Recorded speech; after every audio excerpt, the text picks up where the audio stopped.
Then in the year 1999, early 19, it was around April, I think things were not working well. I felt like we are losing ground.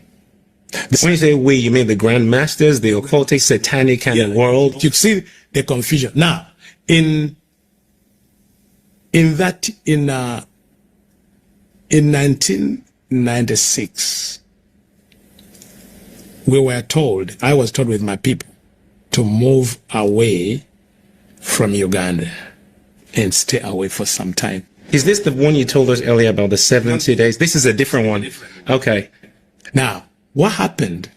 A group of people, a man of God, Apostle John Malindi, and his team had gone into a prayer time for a longer time, maybe more than a year of prayer and fasting. And they had taken over the whole country, and we could not operate there. So I was told, please move out until we get a strategy to disarm him and put his powers low so that for you to operate. So he had raised a prayer in the nation, and that prayer had cast completely away all the altars of the kingdom of darkness. Wow. This was in 96. 96. By the way, in case you didn't catch the name, it's John Malindi. Yes. And we know him here as well, because he ran a powerful prayer ministry, or he still runs a powerful prayer ministry. He had completely wiped out the altars. The altars. Completely. Because I remember I was told, please don't operate. Cease every action and stay away. So when we returned later in 1997, 98, things were not easy, but we're now their ministry. We had infiltrated their ministry, his ministry, and broken the wall around him, because his strength was about the protection around him. The people, not him as a man.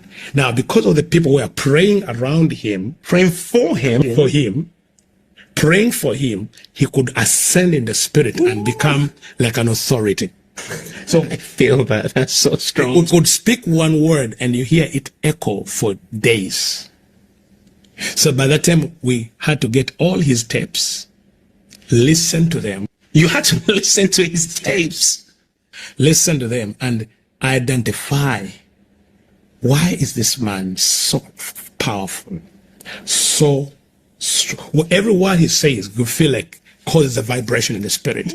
So like, you could literally be listening to his tape, but you're like, I don't know if we shall finish it. Now we're in the occult. We are listening. We're trying to map his life. Then we are mapping his family, his background, then realize the people around him, that every time he begins to preach, he's not the one preaching. They are the one preaching through him, because he is connected in them. They've prayed so much for him. They prayed so much around him that he picks whatever is in them, and when he amplifies it. Yes, that's why, like, the power of agreement.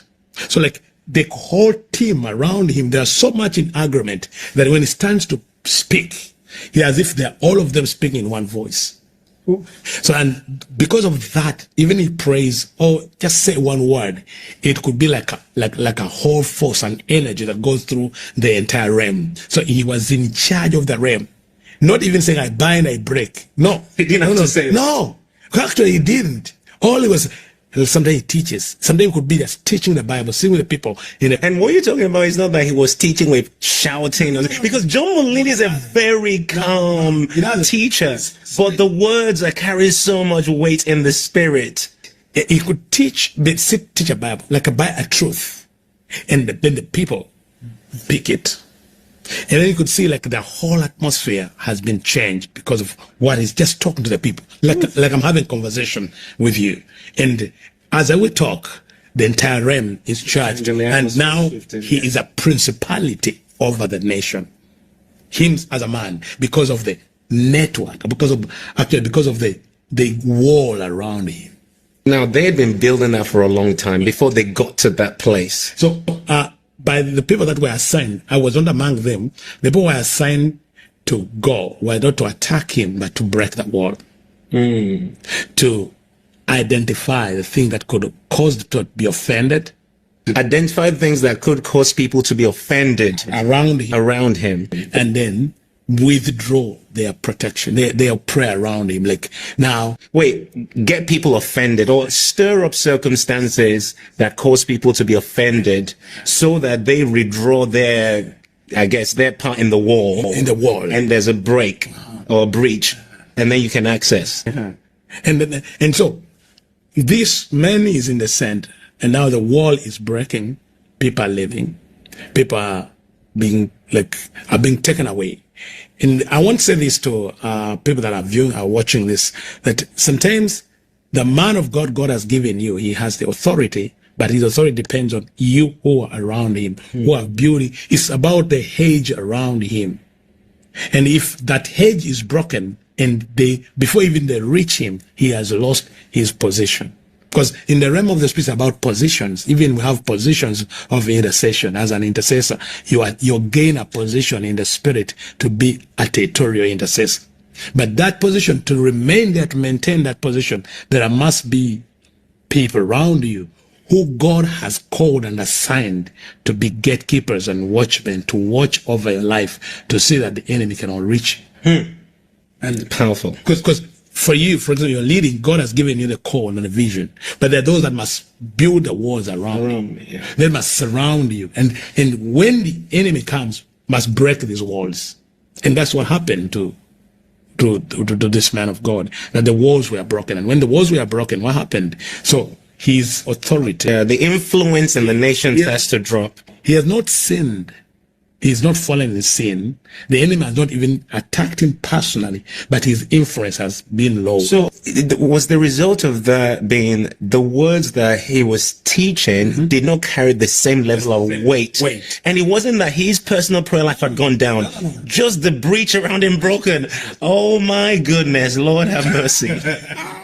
Because, when Jesus said, if 12 of you on earth agree, so the power is, you speak the same words, but now they don't carry the same power. Like we call them power words. Like you can say Jesus, and that happens. Another one says Jesus, and miracles happen. The same word, but from a different place. So this meant the people around you, they hope that, like, they become a wall around your consecration. You see? And they know our assignment is not to compete with a man. Our assignment is to guard him.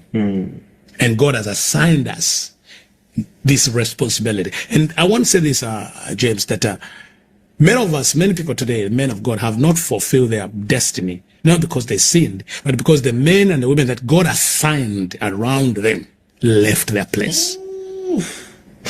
This is so strong. Yeah. And many we may judge the man is not doing this, but as he was doing the work, he had to have a wall around him. And the men and the women that God had brought around him, instead, they began competing to get the same platform. Or they wanted and create their own platforms. Okay, I want. This is really deep and really powerful. I want us to go back to the storyline. So this is 97 now. 96, 95. Yeah. So the influence of his voice over the nation is coming down, and now you're able to function back in Uganda.